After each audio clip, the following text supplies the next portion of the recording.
Hey Bullet Journal Squad, it's Jo from Daisy. Happy National Stationery Week. Today is Make a Note Monday, and I thought it'd be quite fun to kind of look back at some of my older journals. We're going to be actually focusing on to-do lists, which are the basis of all things bullet journaling, and I have always loved a to-do list, and it's part of the reason why I bullet journal really is because I'm such a prolific list maker.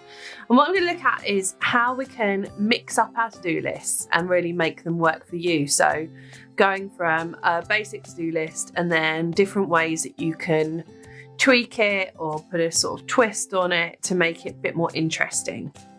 So first up, I'm going to go to my current journal and take a look at I guess what you would call a traditional to-do list. I'm going to zoom in slightly so you can see a bit better. Move my post-it note. So a traditional to-do list is literally just your tick boxes and your things to do. I tend to split mine into a work list and a personal list just to keep it a bit more balanced and to keep things separate. And then I guess what's next up is how you mark off a thing if it's done, and that is your key. So I'm going to grab, I haven't actually done a key in this journal because I've been bullet journaling for a while now. So I'm going to grab my old journal, last year's journal, and just go through. Hopefully you can see, oh there it is, what I have on my key. So an empty box here is something that is to do. One cross through it is something that's started. A double cross is something that's completed. A little arrow pointing to the right is something that is migrated, so something that I didn't get done that day that I'm going to move to the next day. And then if I put half of the box, sort of the triangle coloured in, that means I've decided to cancel it, or I'm not doing that task anymore. I do have a couple of other icons in my key. I have a little present for a birthday, a little star for an appointment. I use a little O for a work shift and a heart for something social. So that's my basic key. I think what I'm going to do is put together this key as a PDF download, and I'll link it in the description to this video and also the blog post that goes along with this video, just because it's something that I get asked a lot. My key is nothing revolutionary. It's very similar to everyone else's. I don't think there's anything special about it, but yeah, I do get asked quite a lot, so I'll create that for you and I'll have it up there as a Nats That Week download. And something that I do always do, excuse me while I take a drink, I'm a big fan of using colour in my journal, as you will know if you watch any of my spreads, and I tend to, when I've done something, cross it through with a highlighter. And by doing that, I find that it enables me to focus on the list, what I've completed and what I haven't completed, what I need to do. Also gives me a sense really quickly as to how productive I was that day, because if there's loads of colour, that's great, I've done loads of things. And if there's not so much, I probably haven't got as much done. So that's your really basic to-do list. The next type of to-do list I'm going to go to is something that I was a big fan of a couple of years ago. So I'm actually going back to my 2018 bullet journal. I'm going to zoom out a little bit. So the 2018 journal was a Scribbles That Matter. I've put some little tabs in here just because I'm going to show you some of my ways that I use a to-do list to make it a reward to-do list. So the kind of most basic style of that is the Tetris to-do list. So for every, what I've done is numbered my to-do list. You can't really see down the side here, but each box has a number, 1 through 7, because there's 7 different boxes shaped on the Tetris. And then every time I complete something, I add the corresponding shape to my Tetris game. So over here you can see that builds up, and it's a bit like you're playing a game. Yeah, it just adds a little bit of fun to your to-do list. Another tweak on this, and this was a month that I clearly didn't get very much done, was my jigsaw to-do list. So I drew a picture. It was actually, I don't know if you can see, but it's a cactus. and a plant. I used my cactus stencil to draw. And then I used the stencil, if you can just see that. This is the 80s icon stencil to break it down into jigsaw pieces. And then every time I completed an item on my to-do list, I coloured a piece in the jigsaw. The idea was at the end of the month I should have a complete drawing, but obviously I didn't have a particularly productive month. So yeah, it didn't get completed. So next one up, another kind of take on that was my rainbow wheel to-do list. So basically listed all the things that I needed to do in that month, created a wheel using my circle stencil, circle maker stencil. And every time I completed an item, I coloured in around the wheel. And it should have been that it was a lovely rainbow created. But again, didn't finish it. But yeah, I think it just allows you really quickly to see how productive I've been that month. Last but not least in this style of to-do list, the reward to-do list, is my hot air balloon. And again, this was just one where every time I got something done, I coloured in a section on the drawings of the hot air balloon.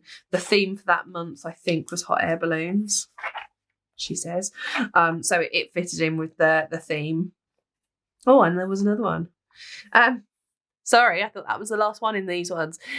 This is really fun. This is a Pac-Man to-do list. So I actually divided my tasks, if you can see, into 1-point tasks, 2-point tasks, and 3-point tasks. So things that are really easy to do, and then things that are going to take a little bit more time and thought. So every time I completed the tasks, I got Pac-Man to eat by colouring them in the corresponding number of little points around the side. So this is my to-do list, reward style to-do list, which is quite fun. And then the next style of to-do list, this totally wasn't designed by me, is the Eisenhower Matrix, which was apparently created by President Eisenhower.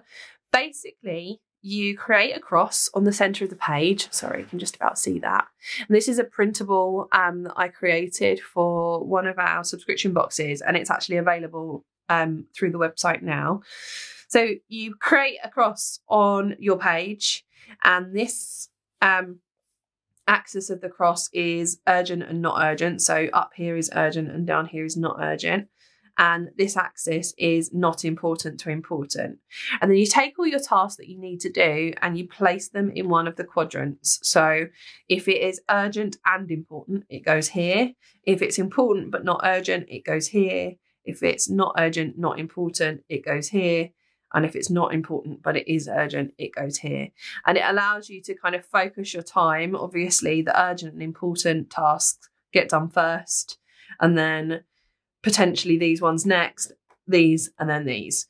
So it allows you to kind of not procrastinate on all the things that are not important and not urgent, and focus your time on the important and urgent tasks. That's your Eisenhower Matrix. Last but not least is my current favourite type of to-do list. And I'm going to actually set one up now so that you can see me set it up. And that is the running to-do list. Really, really simple, but allows me to plan across a week when I'm going to do different tasks. So what I do for this type of to-do list is, let's add a bit of light on the subject. Create an axis, and then I'm going to have days of the week.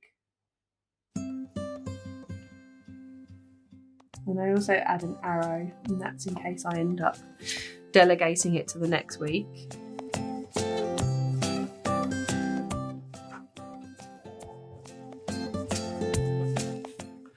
So this is your basic running to-do list. Let me zoom in a little bit so that you can see a bit better. So days of the week here, and then this is where you're going to write your tasks. So, for example, if one of my tasks was running, what I can do, and what I need is, bear with me, that's better. is add a box. I'm going to go for a run on Monday.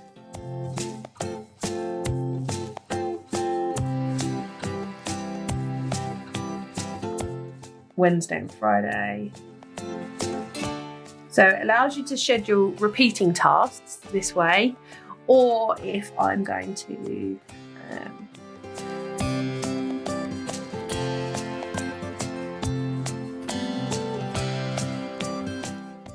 it's just one-off task, then you can obviously just put one box in. If I schedule a task, for example, washing, let's put that, because this is always something that I end up procrastinating. And I schedule it that I'm going to do my washing on Monday, but Monday comes and I'm super busy. What I can then do is put a little arrow in to say that I have migrated it, and then add that task to the Tuesday instead. So it allows you to use the to-do list in lots of different ways. You can either schedule tasks, you can create a list and then just mark off what day you did what.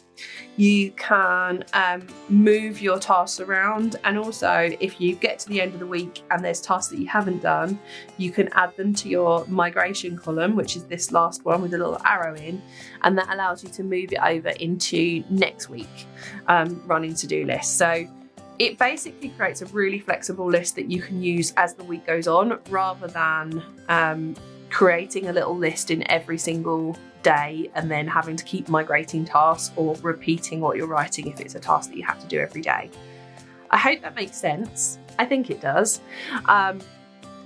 Yeah, thank you for watching. I appreciate you taking the time out.